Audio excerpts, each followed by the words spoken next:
Juga diriwayatkan oleh Al-Imam Tirmidzi dengan sanad yang disahihkan oleh Asy-Syaikh Al-Albani, Nabi sallallahu alaihi wasallam bersabda, "Ainani la tamassuhumun nar." Ada dua mata yang tidak akan disentuh oleh api neraka Allah Jalla wa Ala.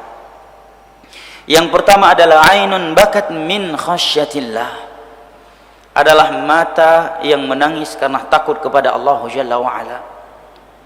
Dan yang kedua adalah ainun batat tahrusu fi sabilillah, adalah mata yang begadang di jalan Allah Jalla wa Ala.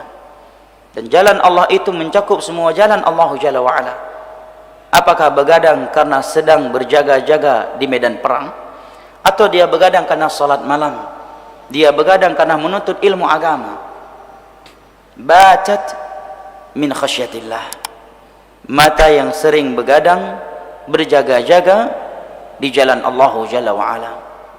Ketika mata ini sudah mulai berat, bahkan mungkin mulai bermalas-malasan untuk begadang di jalan Allah Jalla wa Ala, untuk salat tahajud, untuk bangun di sepertiga akhir malam berdoa, berzikir dan bermunajat dengan Allah Jalla wa Ala, maka hendaknya kita hadirkan hadis ini ke dalam hati kita agar kita semangat bangun di sepertiga akhir malam untuk begadang di jalan Allah Jalla wa Ala, begadang untuk berdoa kepadanya, begadang untuk beristighfar dan bermunajat kepadanya.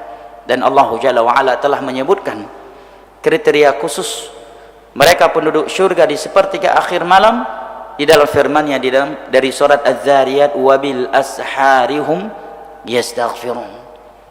Ciri penduduk syurga itu adalah mereka yang di waktu sahur adalah yastaghfirun, selalu beristighfar, berdoa, memohon ampunan kepada Allah Jalla wa Ala. Beristighfar di keumuman waktu semua orang bisa melakukannya, bahkan keumuman kaum muslimin bisa fokus beristighfar di keumuman waktu, di pagi hari, di siang hari, sedang nyetir, sedang berjalan ke kantor, sedang pulang dari kantor. Tetapi bangun di sepertiga akhir malam khusus untuk memohon ampunan kepada Allah, maka tiada yang melakukannya kecuali hamba-hamba pilihan. Tiada yang melakukannya kecuali mereka yang mendapatkan taufik oleh Allah Jalla wa Ala. Beristighfar di keumuman waktu adalah sebuah keutamaan dan ibadah. Tetapi yang Allah sebutkan secara khusus adalah istighfar di waktu sahur. Karena tanpa keikhlasan di dalam hati, tanpa kecintaan yang kuat kepada Allah di dalam hati seorang hamba, tanpa ada rasa takut dan optimis yang kuat kepada Allah, maka tidak akan mungkin ada yang mau bangun di sepertiga akhir malam, meninggalkan kamar tidurnya yang begitu nyenyak, yang begitu nyaman,